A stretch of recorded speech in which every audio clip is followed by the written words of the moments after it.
अधिकार दिलाने वाली, शिक्षित करने वाली, हजारों लाखों अपमान सहने के बाद भी उनकी आवाज़ को बुलंद करने वाली राष्ट्रमाता सावित्रीबाई फुले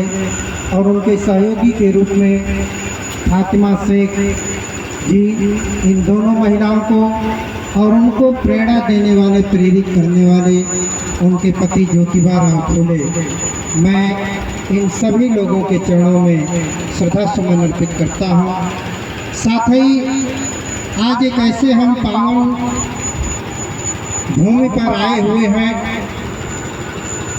जिस पावन भूमि ने दुनिया में जो भी लोक कल्याण का कार्य होता है और इस लोक कल्याण कार्य का रास्ता दिखाने वाले विश्व गुरु महान कारुणिक, महान वैज्ञानिक, महामानव गौतम बुद्ध जी के आदर्शों पर चल करके और एक ऐसा लोक कल्याणकारी कार्य इस परिवार ने किया है जो जीवन में इस ऋण को चुकाना बड़ा ही मुश्किल सा प्रतीत होता है और एक प्रेरणा हम सभी को मिलती है कि काश आने वाले दिनों में हम भी ऐसे ही लोक कल्याणकारी कार्य को कर पाते। मित्रों,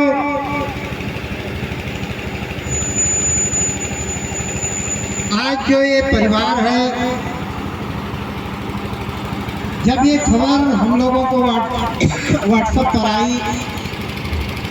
सूचना आई, किसी साथी ने बताया, विश्वास ही नहीं हो रहा था कि ऐसा भी हो सकता है। लेकिन महामानव गौतम बुद्ध हम सभी को, पूरी दुनिया को इस बात के लिए प्रेरित किए, सिखाया, पढ़ाया, अपना धर्मोपदेश दिए कि दुनिया में कभी भी किसी भी समय हम कुछ भी घटित घटना को सहने के लिए तैयार हैं। हमारे बीच में हमारे राष्ट्रीय प्रवक्ता महोदय जी बैठे हुए हैं। कुछ दिन पहले वो दृश्य जो उन्होंने झेला, जो उनके जीवन में घटना हुई, मैं तो यही मानता हूँ कि दुनिया में वो सबसे बड़ा दुर्दिन होता है जिस दिन नियमानुसार बाप की अर्थी बेटे के कंधे पर होनी चाहिए, लेकिन अगर ठीक उसका उल्टा हो जाए कि बेटे की अर्थी बाप के कंधे पर हो, माँ के कंधे पर हो, तो उससे बड़ा दुर्दिन या उससे बड़ा और कुछ दुख नहीं कहा जा सकता। मित्रों, फिर भी हम सभी ने देखा कि आपने इतने बड़े परिवार को विश्वास दिलाया कि दुनिया में सब कुछ सहते हुए कैसे जिया जा सकता है खुश रह करके। मित्रों, ये जीवन है, ये जीवन है और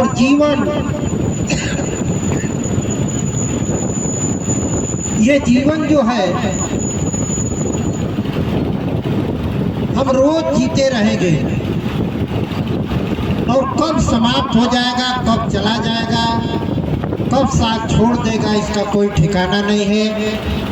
इसलिए मेरे अनुसार जो जीवन और मृत्यु जो दोनों सत्य है, बाकी तो कोई दुनिया में सत्य बचता नहीं है।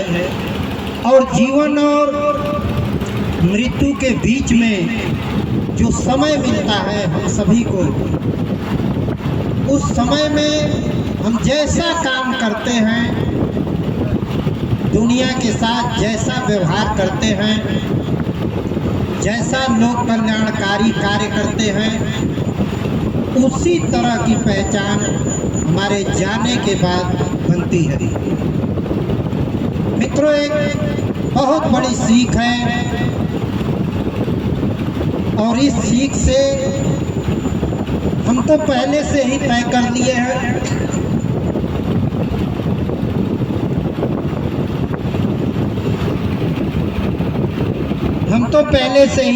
लिए हैं जब से सम्राट अशोक क्लब भारत ने तय किया है कि सम्राट अशोक क्लब का हर कार्यकर्ता, उससे संबंधित परिवार के सभी लोग, विशेष तौर से जो कार्यकर्ता है वो जीते जी रक्तदान करेगा, लोक कल्याणकारी कार्य करेगा और मरने के बाद नेत्रदान करेगा और देह दान भी करेगा। मेरे मित्रों, ये बात मैंने अपने परिवार में भी बता रखा है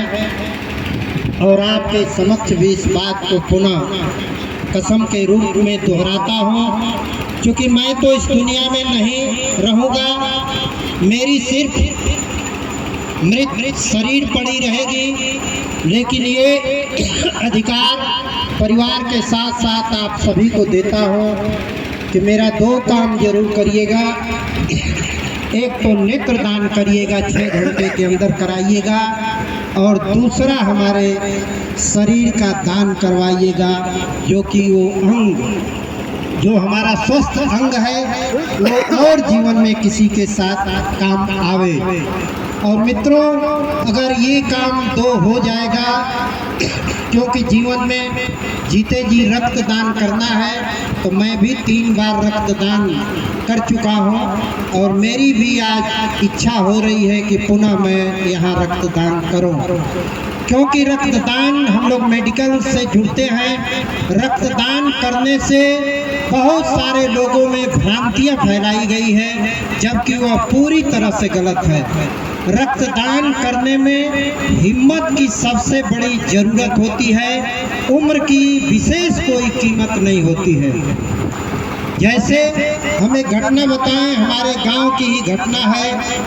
एक व्यक्ति जैसे रोहित जी और उस व्यक्ति में मैं जब तुलना करता हूँ तो मेरे रोंगटे खड़े हो जाते हैं, और रोहित जी से एक बड़ी मुझे प्रेरणा मिलती है कि जीवन में हमें ऐसा ही करना चाहिए। उनकी पत्नी घायल अवस्था में पड़ी हुई है और जब उसको रक्त की ज़रूरत होती है तो कोई भी अस्पताल में अगर व्यक्ति रहती है तो पहले फर्ज बनता है उसके परिवार के लोगों का, और उसमें भी अगर उसका पति है या पत्नी है,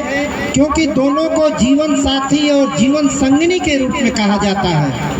तो पहले उन दोनों में अगर कोई घायल है तो उसका फर्ज बनता है। लेकिन जब उस व्यक्ति से पूछा गया तो उसने कहा कि मुझे अभी ज़्यादा दिन जीना है, मुझे रक्त दे करके जल्दी इसके साथ जाना नहीं है। जब ये खबर आई तो मेरे मित्रों, जो भी साथी थे, जिनके भी कान में आवाज़ आई, निश्चित तौर पर वह बहुत ही खराब शब्दों से नवाजा गया उसको। इसलिए मित्रों, हम चाहेंगे कि जब जीवन और मृत्यु 2 ही चीज़ें सत्य हैं, तो फिर हम जीवन जी ही रहे हैं। अगर मर करके हम दूसरे को आबाद कर देंगे तो उससे अच्छा तो और कुछ नहीं हो सकता है। और मित्रों, मैं चाहूँगा कि मेरी एक अंग पूरी दुनिया के जिसको भी ज़रूरत पड़े वो मैं दान करने के लिए तैयार हूँ। और मित्रों, अगर मेरा भी रक्तदान मेडिकल के लोग करेंगे आज, तो मैं भी अभी इससे खाली होकर के इस पुण्य कार्य में मैं भी भागीदारी बनने का प्रयास कर रहा हूँ। और मित्रों, डर तो मुझे थोड़ा भी नहीं लगता है और आपको भी डरना नहीं चाहिए, क्योंकि लोग